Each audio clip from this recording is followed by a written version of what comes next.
Hmm.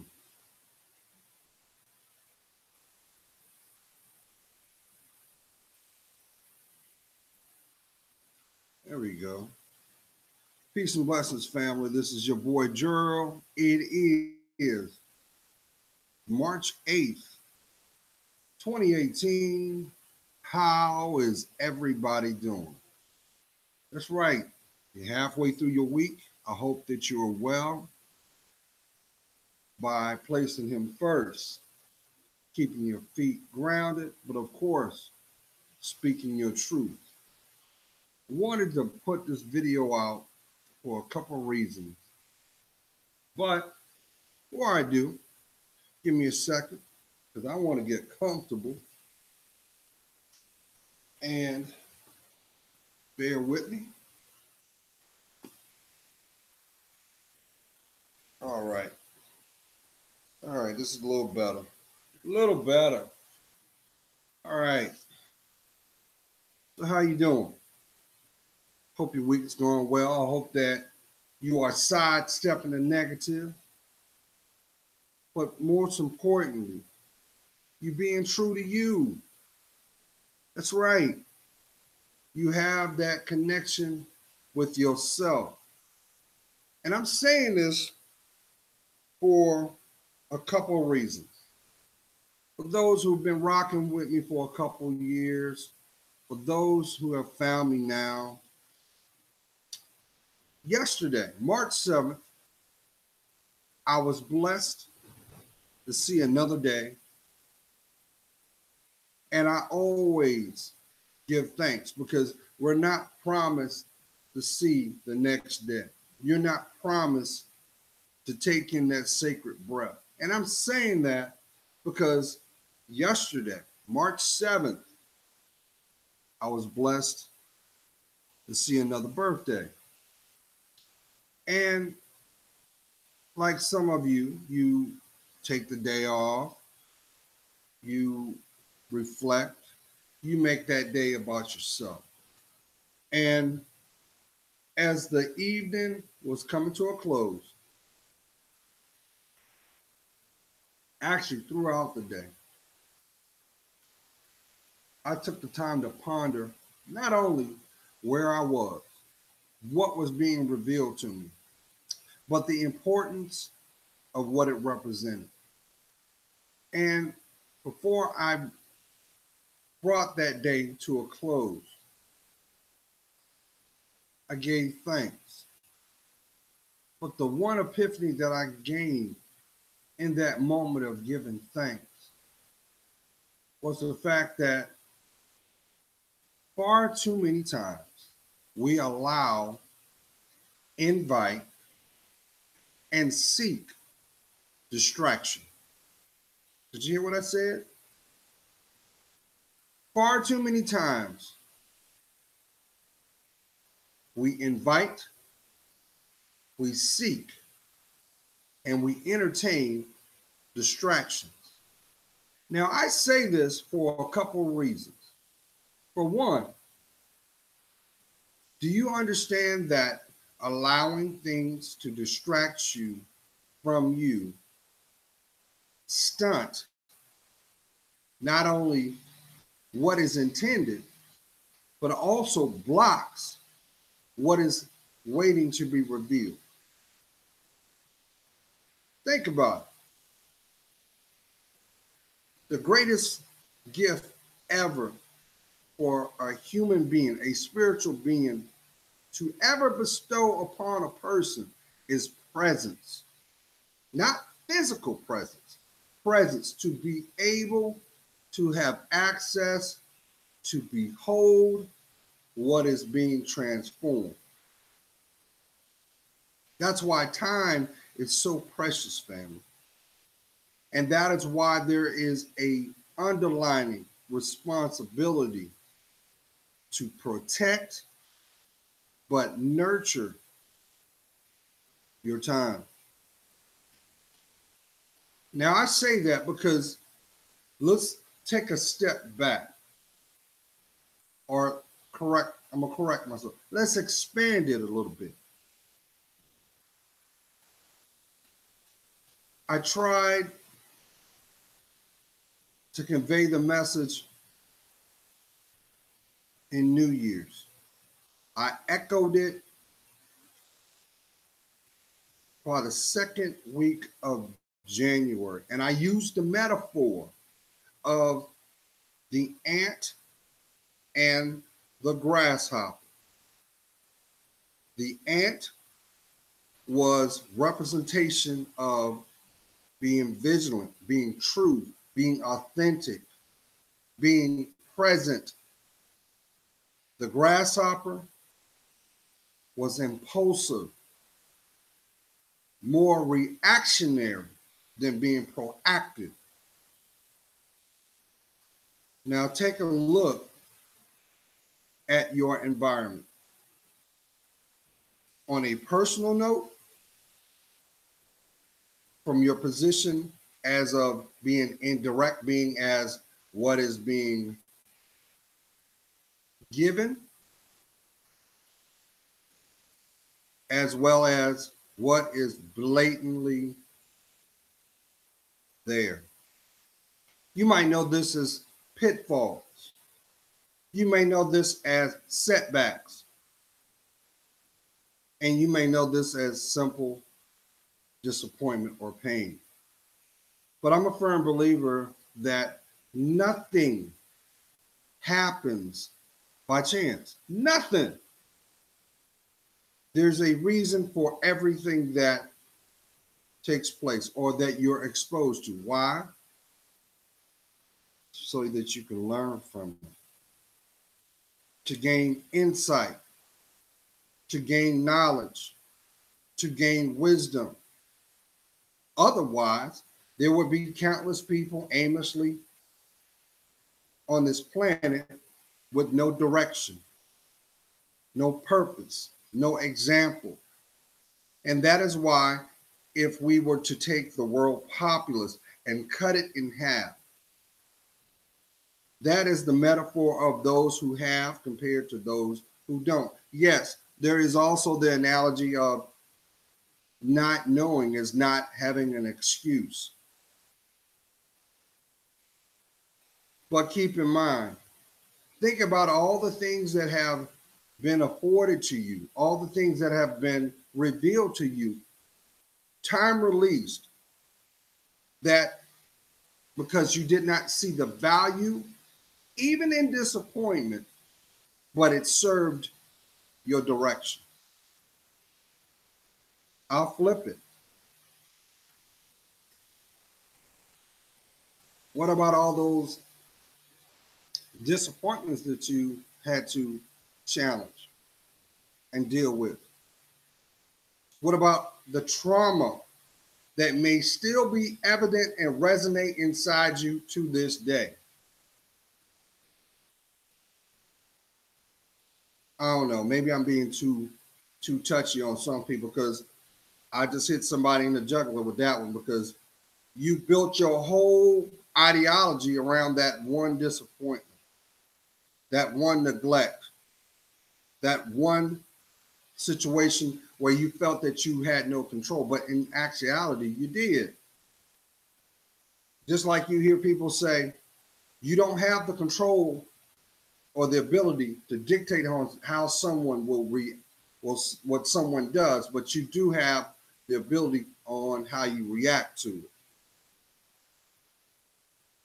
It's about ebb and flow. So it made me think last night, before I laid down, the first thing I did before I went to sleep, I took it upon myself to go outside in my backyard and I looked up in the sky. I spent a lot of time looking in the sky. When I was a child, I was very into science and the desire to know. And astronomy was something that at a very young age, I latched on to. The planetary alignment. I could tell you everything you needed to know about the constellation because that was what I was drawn to. But then I thought about it. In the 40 plus years that I've been blessed to be on this planet, no matter what has occurred in my life, no matter what disappointment that may have challenged me, I still had the ability to be present, even though the knowledge that I did not have, or I thought I did not have, was actually knowledge I was not prepared to embrace. That is your truth. And you realize how many people still to this day emotionally hold themselves hostage because of a outcome, a disappointment, or a position of control, because that's what it really is, family. That's what it really is. So let's look at what matters most: your dreams, your aspirations. You do understand that when you took your first breath, you were given natural gifts and abilities. But to properly harness those natural gifts and talents, there was a responsibility, and that was for you to invest in yourself. And I believe through the ethers and of time, as you matured, there were still decisions that had to be made, just as that desire within you still remains. You know why? Because that's connected to your innocence. Yeah, you know that little boy and that little girl that still lives in you now. Oh, yeah, because the calendar changes, the time flows. You think that little boy and that little girl still is not inside you?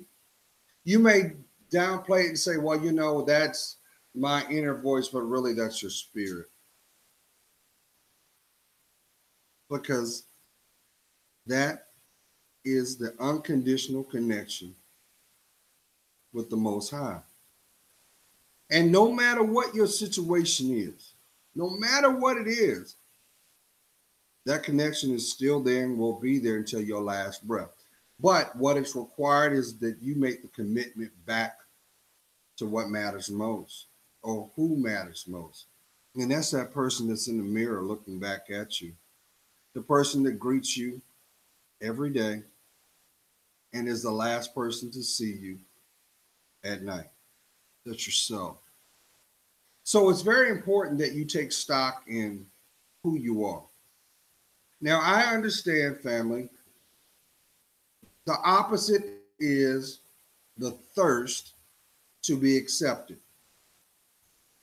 And that is why a lot of times you see people make decisions where they seek connection, they seek acceptance, they seek attention, only to never find what they need. It is always things that they want, which ends up being temporary. That's why I've always echoed to the intended heart and intended mind. Don't worry about who you were connected to. If it's intended, you will see them again. However, the trade-off is this: the measurement. What do you mean measurement, Gerald? Growth. Because that will be the first thing that will be measured when that spiritual connection happens again. Because when I tell you this, you're going to see him again. And two things are going to happen: validation or regret. Validation will be there no matter what. The regret is if you stood still. And I know some people are saying, well, Gerald, you always say stand on your foundation. I do. But you cannot stand on anything unless you invest within first. That is what intimacy is all about. That is Also, for those who want to use and abuse the term, being woke is about knowledge of self.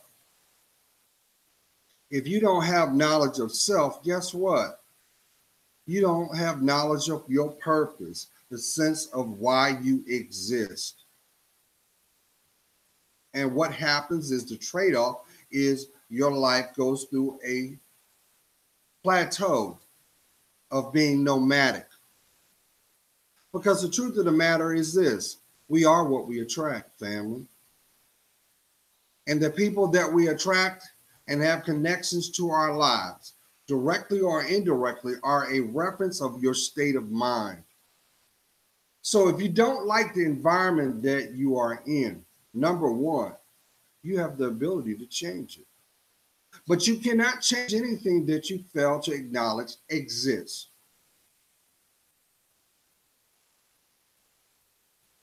Did you hear what I said? That's what free will is about. You have the right to stay placed, to go forward, to go back. But what is the point of living your life over your shoulder when your direction is in front of you? And I know I've been very cavalier in past videos, and I would say back down memory lane. Well, you can't build your future in your past.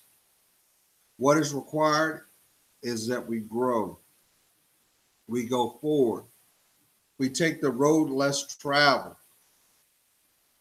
and we build off of it. But the truth of the matter is, some people are terrified. They don't want to admit to themselves that, yes, I can have a better life if I do this one thing: love me. And I think these same people know this too. As long as they deplete themselves from giving themselves the intimacy that's required, which means being connected to yourself, they find themselves being stagnant. Now, this is not shade. This is, I'm trying to get you to come back to you. And when you decide to go back to that little boy, to that little girl that has been sitting there inside you, you'll breathe. That's the real reason of the metaphor of waiting to exhale, because guess what's going to come from that? You're going to feel emotionally safe.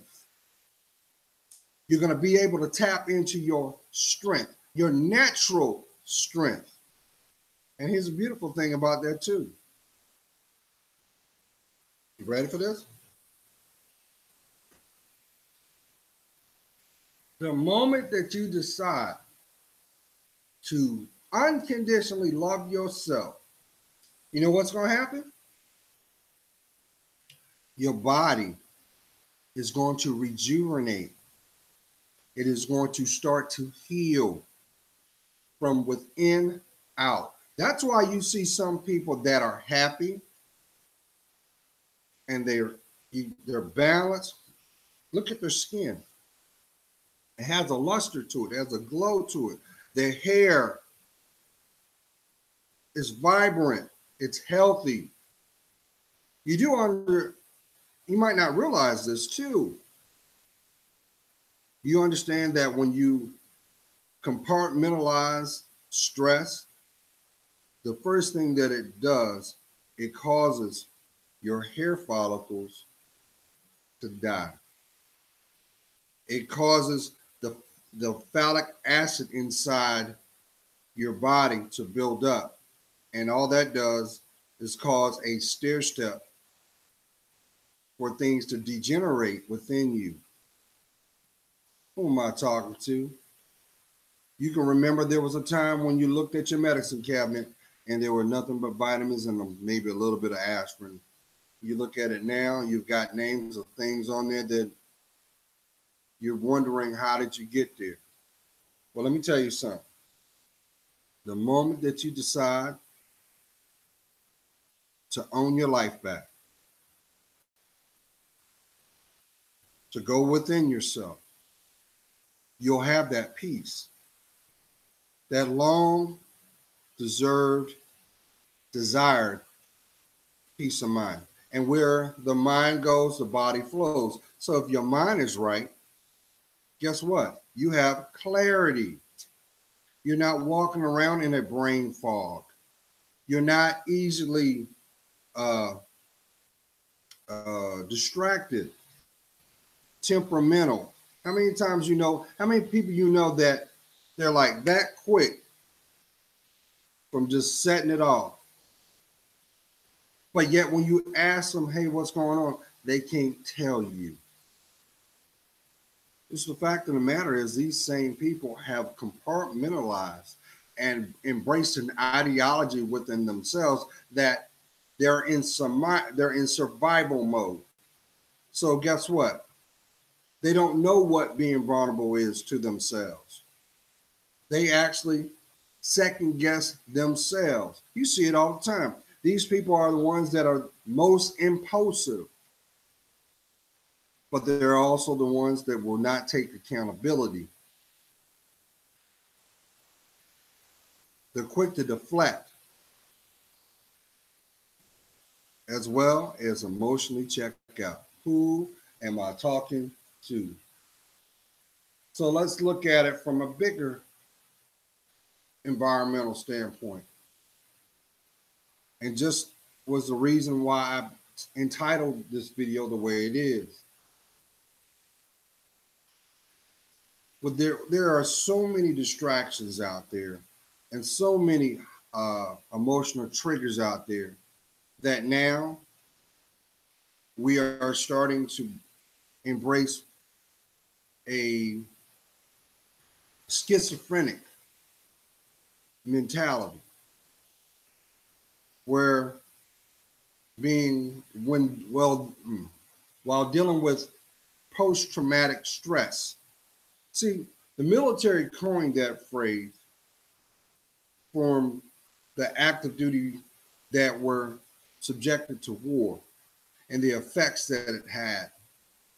But then there were some that had the same effects that were never in the military, but they were also reared in dysfunctional homes, fragmented upbringing, and those that had to only pretty much fend for themselves. They share the same side effects, the same emotional makeup. And you can actually see this down to your blood work. Whenever you get your blood drawn and they look at it, they can see it. That's why that's why now you have far too many people at younger ages that have high cholesterol levels, that are suffering with being overweight and overstressed and not enough focus on proper rest and drinking your water, and how about taking your vitamins? So we are becoming refugees in our own mind. Now, for the average Joe, it's coming to a point that you can't even turn on your TV because it upsets you. You're constantly being bombarded by negative influence. But that's how media works. You hear it in your music. You see it in your visual display. So how is it possible if you're constantly being exposed to that it won't have a side effect? No different than a person that works in aviation. Over a period of time, doesn't matter how many earplugs you got in your ears, over a period of time, it's still going to have an effect.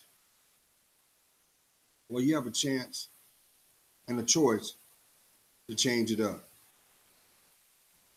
Because guess what? Your desires, your dreams, your direction is waiting and banking that you will. But here is the cold truth on that. On the other side of that coin, everything that you've been exposed to, everything that you have felt, everything that you've been subjected to will be in vain until you do. If you are in a holding pattern because of what that person did to you, you are subjecting yourself every day until you decide to acknowledge it happened and heal. Here's the problem with that. A lot of people think that emotionally healing, you have a time. You have a time to deal with it. Those same people that tell you, hey, you need to get over it.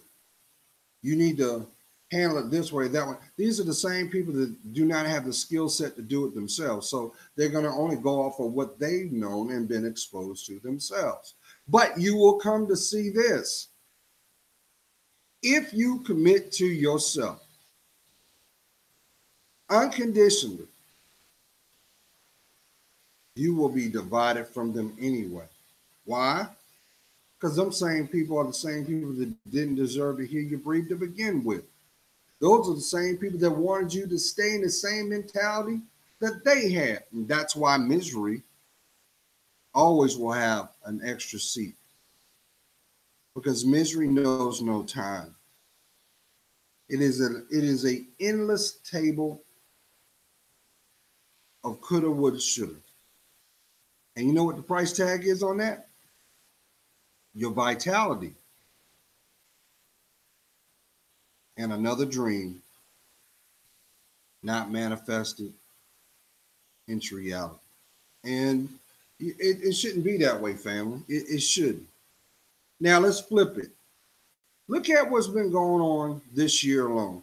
There's been so many movements, so many agendas, and not one person has stood up to take accountability for that position. It's always been one side, not two. And as you know, truth, there is their side, there's the two sides, and then there's the truth. But to actually see the truth, you must be able to critically think. Well, you can't critically think if you have distractions. And guess what? There are people that are banking that you don't.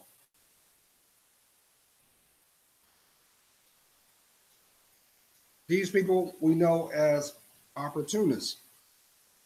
And I will say this to my last breath. An opportunist does not need your help to expose themselves.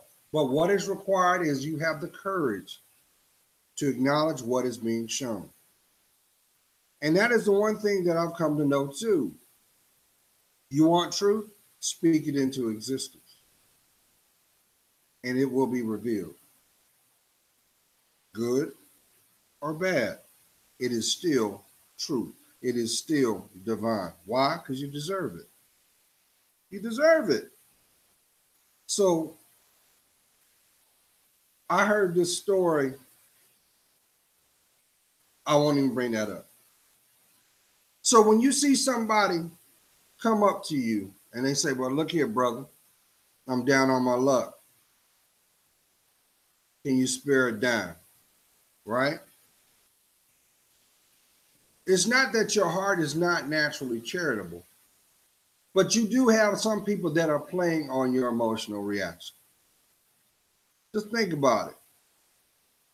When a person's truly down on their luck, they're going to exhaust every opportunity so they can stand up, not stay there, remain there. How many times have you gone to your favorite store, your gas station, you see the same guy there, the same gal there, and it's been for weeks? Has that ever struck you? If it's so bad, why won't they turn to the avenues that are afforded to you as a resident of that area? How many times have you had someone say, "Hey, look here, um, can you spare $1?" And then you say, "Because I'm hungry," and then you turn around and say, "Well, let me buy you something," and they turn around and say, "Well, you know what? Uh, no, I'm good." It's because that was not their intentions to begin with. And one thing I will say, one of the most renowned entrepreneurs to ever do it was P.T. Barnum, who was the first showmaster. And he said, "A fool and his money will soon part. All you have to do is find the distraction." So, what's distracting you? What's keeping you in place? Is it pride? Is it ego? Is it pain? What's keeping you from loving you? What's keeping you from having the life that you truly know that you deserve? Because I know there'll be countless people that say, "Well, stop living your life in the clouds. That's what dreamers do." But you wouldn't have this world if you didn't have dreamers, because that is nothing but a metaphoric word or example of manifesting. If you believe it, speak it, be vigilant, and you will receive it. That's what manifesting is about. Now, as I bring this to a close, now's the time that you assess where you are in your life. Allow yourself to reflect on where you should be if you're not there. And then the hardest part, acknowledge what is keeping you from it. That could be a connection, that could be an economic situation. But the longer as you decide to be authentic, tap into who you really are, your life will be staring you right back, waiting to be received and claimed. But as long as you won't do that, everything that you've gone through, everything that you're feeling right now, because let me tell you something, the things you're feeling right now, I know there's still going to be people say God don't exist. That's to each his own. But answer this to yourself. If God didn't exist, why is it that you're able to connect to your emotions? You can't see them, but you feel them. And what you think that's being connected to? Hmm? And keep this in mind, because there may be some people that think, "Well, you know what, Gerald, I hear what you're saying. That's all good. You're all optimistic, but my life sucks, Gerald." Okay. You feel that way? Think about that last disappointment that had you sitting on your butt. Maybe this is the moment that you're supposed to be by yourself so that you can actually put the foundations down to build something that will last a lifetime. But also own this. Think about who was in your environment. And keep this in mind. At the end of the day, nobody can make you do nothing you don't want to do. So running from yourself, you basically doing the work for them. I've never seen someone grow by way of putting their ego and their pride first. All that ends up doing is robbing you systematically. First, your mind. Second, your body. And third, your environment. So don't worry about those people that you ain't figured out. It's not your time to figure them out. Stay prayed up. Place God first in everything you do, and watch what he shows you or frees you from. Why? Because the one thing about pain, pain knows no gender. It has no bias. But you know one good thing about pain? It is the spiritual reset to what you long and deserve the whole time. The kicker is, will you acknowledge it? Acknowledge it. You spend more time worrying about why they ain't called you on the cell phone and why they MIA, or you reflecting on what they said and what they did not do. Thank God that they showed you, because what would have probably cost you would have been more time, more pain, more denial. God's praying for you. You know I am. I see your worth. And for that, it helps me discern mine. And yes, y'all thought I was.